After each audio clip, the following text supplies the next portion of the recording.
Esse vídeo revela uma verdade sobre o Shanks que nem todo mundo conhece e muito menos entende sobre o personagem, especialmente aquele acidente envolvendo o braço esquerdo e os olhos dele. Tem muita gente interpretando tudo errado, que doideira, hein? Sejam muito bem-vindos de volta à tripulação do Ruivo. No capítulo 1152, finalmente foi revelada a origem da marca do Shanks, e não é algo que ele simplesmente desenhou porque quis, não. Ele foi obrigado a marcar aquilo no próprio corpo. A tatuagem do Shanks não é idêntica àquela que o Somas carrega quando apareceu em God Valley. Aliás, é bem mais simples. A do Somas é composta por uma sequência de marcas que descem do braço até o cotovelo.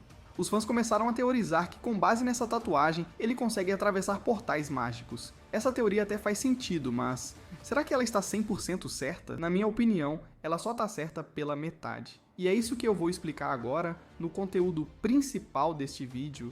O Shanks tem uma conexão fortíssima com o governo mundial. Ele já viveu em Mary Joyce por um tempo, o que mostra que ele entende muito bem como o governo funciona, inclusive o sistema de exércitos e os cavaleiros sagrados. Agora, se a tatuagem do Shanks não é igual à do Somas, por que as pessoas acham que tem alguma relação com o braço esquerdo perdido dele? A marca servia para ele atravessar os portais do abismo, né? Mas a do Shanks, será que funciona da mesma forma? É isso que todo mundo quer saber, né? Então vamos analisar mais a fundo essa tatuagem e o que ela realmente pode significar. Mas antes de seguir, pega seu café, se ajeita na cadeira e bora pro conteúdo principal. A tatuagem do Shanks que apareceu no capítulo 1152 é bem simples. Um círculo com dois ossos cruzados no centro. Cada organização no mundo de One Piece tem seu próprio símbolo, como a marinha, os revolucionários ou até as bandeiras dos piratas. E essa marca não pertence aos piratas. Na verdade, é o símbolo dos Cavaleiros Sagrados. Quando o personagem Killingham apareceu, a roupa dele trazia um emblema bem parecido, mas com um pequeno detalhe a mais: dois chifres estilizados no topo. Se você observar com atenção a faixa no braço dele, vai perceber que o símbolo é quase idêntico ao do Shanks. Com isso, dá para concluir que a tatuagem no braço esquerdo do Shanks é sim ligada aos Cavaleiros Sagrados, uma organização controlada diretamente pelo governo mundial. O líder supremo dessa ordem é o Figaland Garlin. Esses pequenos detalhes no símbolo variam de acordo com a hierarquia dentro da ordem. Quanto mais traços ou inscrições tiver na marca, mais alto é o posto do cavaleiro. Ainda não vimos o símbolo do Saturn, mas é provável que ele seja diferente do Garlin e do Killingham. Os dados que temos indicam que essa ordem tem um sistema de ranks, assim como os Piratas das Feras. Kaido, por exemplo, era o capitão e selecionava os All-Stars, guerreiros de elite, que por sua vez tinham poder de promover os Toby-Hoppo. Lembra quando o Who's Who queria subir de rank? Ele teria que desafiar um All-Star e vencê-lo em batalha para tomar o lugar. O mesmo acontece com a marinha. O almirante de frota, o mais alto escalão, tem o poder de nomear os outros almirantes. Foi assim que o Akainu, há 2 anos, substituiu o Aokiji como almirante de frota. Mas como não chegaram a um consenso, os dois precisaram decidir no campo de batalha. E lutaram por 10 dias seguidos em Punk Hazard. Akainu venceu, virou almirante de frota e indicou o Fujitora e o Ryukugyu como novos almirantes. Mesmo dentro da marinha, há cargos especiais como o Herói da Marinha, Garp, e o Kobe, que são respeitados mesmo sem depender diretamente da hierarquia. Aparentemente, os Cavaleiros Sagrados funcionam da mesma forma, e a tatuagem do Shanks representa o nível mais baixo dessa ordem. Eles recrutam guerreiros poderosos do mundo inteiro. Até mesmo o Loki, príncipe de Elbaf, parece estar sendo cogitado para integrar o grupo, o que prova que não precisa ser Tenryubito para se juntar. Cada novo membro recebe essa marca simbólica, como a tatuagem que o Shanks tem no braço. E quanto mais méritos o guerreiro conquista, mais traços são adicionados à marca. O Sama e o Killingham, por exemplo, têm versões mais complexas que indicam seus ranks superiores. Quando o Shanks veste o manto cerimonial, sua tatuagem fica ainda mais destacada, bem diferente da de Killingham, que tem várias medalhas no uniforme. Essas medalhas representam os feitos que ele acumulou ao longo das décadas servindo como cavaleiro sagrado. No capítulo 1151, vemos que o Somas também é conhecido como o Devorador de Montanhas, uma lenda viva. Ele claramente já participou de grandes batalhas e quem sabe até enfrentou os Piratas do Ruivo no passado. A hierarquia, portanto, seria a seguinte: rank mais baixo, Shanks, tatuagem simples, depois Killingham, em seguida Somas acima, Saturn e no topo Figaland Garlin. Quanto à personagem, ainda não sabemos o símbolo dela, então não dá para dizer em que nível ela está. E essa tatuagem não serve só para indicar a posição hierárquica não. Ela também concede poderes especiais. No mínimo, ela permite que os cavaleiros atravessem portais interdimensionais, os tais portais do abismo. Todos os cavaleiros parecem capazes de fazer isso e é muito provável que esteja diretamente ligado ao círculo mágico desenhado na marca. No capítulo em que 3 cavaleiros conversam em Egghead, eles falam sobre levar prisioneiros até Binroy usando esses portais mágicos. E embora essa seja uma possibilidade real, o peso dos alvos era tão grande que eles decidiram por outra solução. Eu acredito que eles iriam marcar os selos diretamente no corpo das crianças para que elas pudessem ser teleportadas imediatamente. Mas como os corpos delas eram muito grandes, isso acabou se tornando inviável.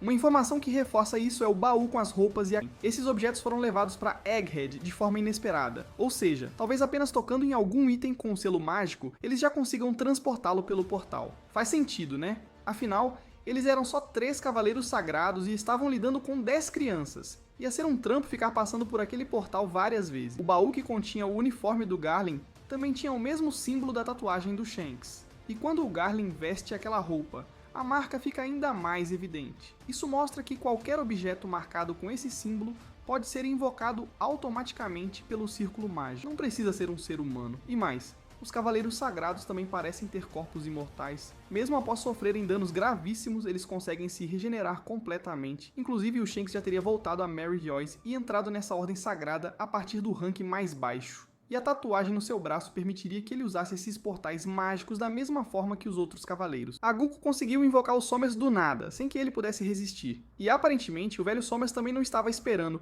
Ele foi puxado diretamente da sua mansão, sem aviso. Na minha opinião, ele não quis resistir ao chamado. Ele se deixou ser invocado. Agora, o Shanks é diferente. Ele possui 2 tipos de hack do rei, com um poder que supostamente consegue anular habilidades de Akuma no Mi. Se o Shanks quisesse, ele poderia ser invocado pelos cavaleiros sim, mas também teria a capacidade de negar a invocação usando apenas seu hack supremo. Isso explicaria muito bem o que aconteceu há 13 anos, porque o Shanks roubou a Gomu Gomu no Mi durante o transporte do governo mundial e não foi convocado de volta, nem mesmo punido por Mary Joyce. Lembrando que nessa época, o braço esquerdo dele ainda estava intacto, e mesmo assim ele conseguiu atravessar os portais mágicos do abismo, mesmo sendo alvejado. O hack dele era forte o suficiente para ignorar totalmente o poder do abismo. Afinal, no fim das contas, esse poder vem de uma Akuma no Mi, certo? Como o próprio Jinbei disse uma vez, quando algo muito estranho acontece nesse mundo, a primeira explicação que a gente deve considerar é sempre uma Akuma no Mi. 11 anos atrás, lá no East Blue, o Shanks conheceu o Luffy e decidiu sacrificar seu braço esquerdo por ele. Ao fazer isso, ele abriu mão da sua marca sagrada, rompeu seu laço com os Figarland e abandonou de vez os Cavaleiros Sagrados. Muita gente acha que isso é furo de roteiro, tipo, como assim o Shanks perdeu o braço mesmo tendo 2 hakis do rei super poderosos? Mas isso não é um erro, isso é intencional. E já que estamos falando disso, deixa eu aproveitar e desabafar. Se você acha que isso é um erro de roteiro, me desculpa, mas está agindo igual criança que não entende a vida. A explicação é muito simples. O Shanks desligou seu hack de propósito. Ele permitiu que o monstro marinho arrancasse o braço dele. Ele fez isso porque quis. Revê o capítulo 434. Numa conversa com o Barba Branca, o próprio Shanks diz: "Esse braço esquerdo foi a aposta que eu fiz por uma nova geração." Ele assumiu que quis perder o braço. Como isso pode ser considerado erro de roteiro? Voltando aos Cavaleiros Sagrados, eles são imortais. Eles conseguem regenerar qualquer parte do corpo mesmo após serem cortados ao meio, como aconteceu com o St. Ethan Baron.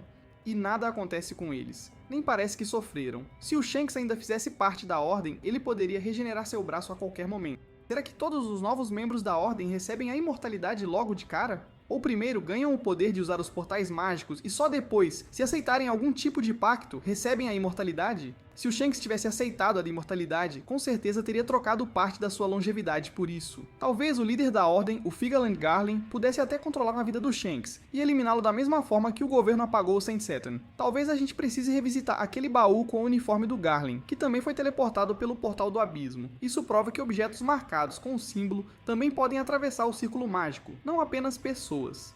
Isso quer dizer que o Shanks foi marcado no nível mais baixo da hierarquia. Ele não aceitou fazer pacto com Akuma no Mi ou com o Imusama, então não possui imortalidade, nem pode regenerar o braço. Mas claro, tudo isso aqui é apenas a minha teoria, baseada nas pistas que o Oda deixou. Vai que no futuro, o autor resolve transformar o Shanks em parte do plano do Imusama? Afinal, isso é One Piece, né, meu amigo? Nunca dá pra prever o que o Oda vai aprontar. Vamos ver se o Ruivo vai mesmo abrir mão de tudo isso, ou se ele vai acabar aceitando a imortalidade dos Cavaleiros Sagrados como os outros. E antes de zarpar, deixa eu agradecer geral que fortaleceu nos comentários desse vídeo. Valeu demais, Roberto. Tu é Shanks maníaco de carteirinha, meu chapa. Tamo junto, Falk. Tu sempre chega com teoria de respeito. Valeu pelo apoio. Aquele salve pro Moshirone que chegou na humildade e já virou da tripulação. Brigadão, Adão. Tu é presença garantida e sempre dá moral demais. Valeu, Aknori. Tu é brabo demais. Sempre trazendo visão diferenciada pro canal. Obrigado também, minha alegria. Tua força faz o canal continuar com tudo. E claro, valeuzão, Heloísa Viana. Tua presença é sempre da hora demais. Vocês são incríveis. Obrigado de coração por fazerem parte dessa jornada. Tamo junto sempre e até o próximo vídeo, minha tripulação lendária.